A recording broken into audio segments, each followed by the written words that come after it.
ubadka agoonta ka daaya ubadka agoonta waxaan la hadlayaa maamulka ubadka agoonta ka daaya waxaad tidhaahdeen ubadka ummadda haddii waalidkood dhintay ummaddaa ka mas-uula oo xilkooda la wareegaysa sidaa darteed agoonkuna waa erey xun in haddii lahay ka dhigo marba haddii la yidhaahdo agoon waa dhaawac weyn oo ilmaha haddii lay ka dhigo saamaynayse waxaa ugu yeedhaan ubadka ummadda anigu weli waxaan la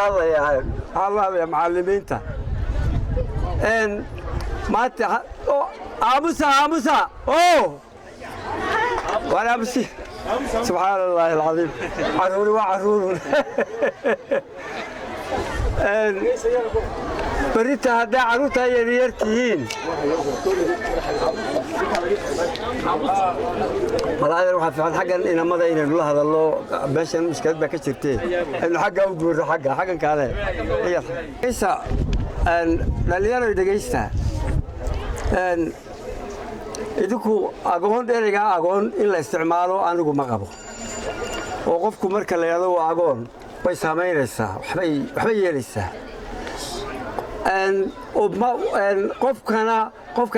qofka ilaahay abuuray ummadda dhex jooga waxa weeyaan ummadda mas'uul ka ah maaha uun aabaha iyo hooyada mas'uuliyadda u weyna saaran waa ta ummadda weeyaan hadduu meel barayo hadduu wuxuu samaynayo meel walba in haddii la ka dhigo cidda joogtaa ay toosiso oo wax u sheegtaa waa shay muhiima aabbaha iyo hooyadu ilmaha kuma filla soodaa sidaasaa maaragtay fiican in la yidhaahdo waa ubadka ummadda kow taasi waa mid laba waxaa waxbarashada la sheegaa qaylo iyo buuq iyo qarjajac iyo buug maahae waxbarashada la sheegaa waxa weyn anshaxa iyo asluubta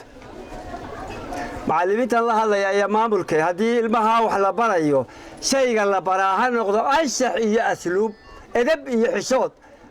intaa weeye inta ugu baahan yahay in la baro horta marka ugu horeysa marka inta la baro ayuu marka casharka qaadanayaa oo dhageysanayaa macallinka oo maalinkan maanta maaragtay uu hawsha gelaya marka ubadka yaryar ayaan hortaagnahay malaade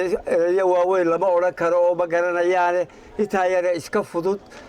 haddii ilaahay ka dhigo ku saabsan anshaxa iyo aamuska iyo asluubta agoonna ma tihidin